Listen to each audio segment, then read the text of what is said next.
নবী মুস্তাফা বলতে লাগলেন, সাহাবী মানত করেছিল তো চলে যাও, ওই মদিনা শরীফে যাও।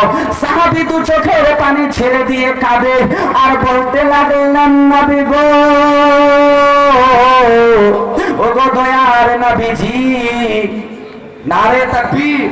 200 টাকা দান করেন ওয়ালা, 200 না কত, 300 টাকা দান করেছে। আল্লাহ পাক যেন তিনার দানকে যেন আল্লাহ কবুল ও মঞ্জুর করে নেয়। আর তিনার আত্মীয় স্বজন যারা কবরবাসী হয়েছে, আল্লাহ গো সকলের কবরগুলোকে তুমি যেন জান্নাতের টুকরা বানিয়ে দাও, পড়ুন আল্লাহুম্মা আমিন। ওই সাহাবী বলতে লাগলেন, ইয়া রাসূলুল্লাহ, মানত করেছিলাম আমি মক্কা মদিনায় তো যেতে পারবো না, কারণ আমার টাকা নেই, পয়সা নেই, তো আমি এখন কি করব, আমার হজের সওয়াব কি আমি পাবো? তো আমার নবী মুস্তাফা বলতে লাগলেন, সাহাবী রে, তুমি এখান থেকে বাড়িতে চলে যাও আর মায়ের কদমে তুমি চুম্বন করো, তুমি তোমার হজের সওয়াব পেয়ে যাবে, তুমি তোমার হজের সওয়াব পেয়ে যাবে।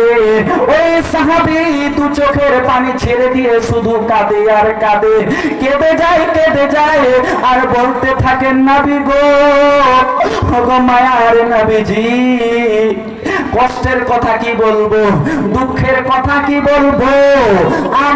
আমি যখন বিদেশে ছিলাম, আমার মা ইন্তেকাল করেছে, আমার মা আর পৃথিবীতে বেঁচে নেই, মা পৃথিবীতে বেঁচে নেই গো নবী, এখন আমি কার কদমে চুম্বন করব আর হজের সওয়াব পাবো?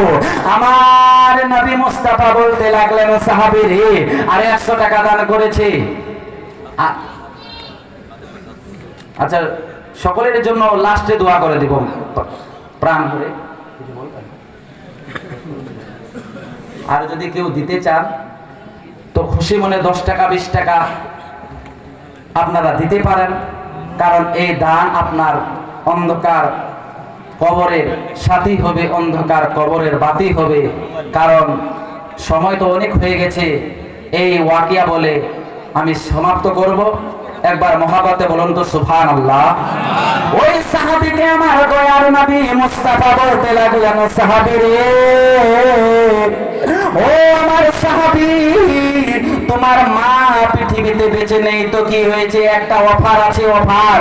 বলতে লাগলেন, ইয়া রাসূলুল্লাহ, ইয়া হাবিবাল্লাহ, জোহরা বেগম 200 টাকা দিয়েছে, আল্লাহ গো, সেই বান্দির দানকে তুমি এই গভীর রাতে দান করেছে, আল্লাহ রাসূলের ঘরের জন্য দান করেছে, এখানে বাচ্চা হাফিজে কোরআন হবে, আল্লাহ তার দানকে তুমি নিজের দরবারে কবুল ও মঞ্জুর করে নাও, আমিন ও সুম্মা আমিন। ওই সাহাবীকে আমার নবী মুস্তাফা বলতে লাগলেন, সাহাবী, মা তোমার পৃথিবীতে বেঁচে নেই তো কি হয়েছে, তোমার মাকে যেখানে দাফন করা হয়েছে ওই কবরে যাও আর চুম্বন করো, তুমি তোমার হজের সওয়াব পেয়ে যাবে, তুমি তোমার হজের সওয়াব পেয়ে যাবে। সাহাবী দু চোখের পানি ছেড়ে দিয়ে কাঁদে আর বলতে থাকে, নবী গো, আমার মা কোন কবরস্থানে দাফন করা হয়েছে আমার এটাও জানা নেই।